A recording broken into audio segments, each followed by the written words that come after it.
In under a minute, I'll show the word menu path for creating a bibliography and a fast tip to keep it updated. We'll use Word's built-in references tools, then I'll show a citation workflow that saves time later. First, place your cursor where the bibliography should go. Open the References tab on the ribbon. That's where Word keeps citation tools and bibliography commands. Then choose the Bibliography button from that same group. Next, pick a built-in format. Click Bibliography, then choose a built-in format like Works Cited or References. Word inserts the list instantly.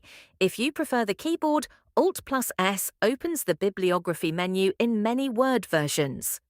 Pro tip: after you add or edit sources, right-click the bibliography and choose Update field. If you're writing a paper, GenText helps with the citation and bibliography side inside Word. GenText helps with citations and bibliography inside Word.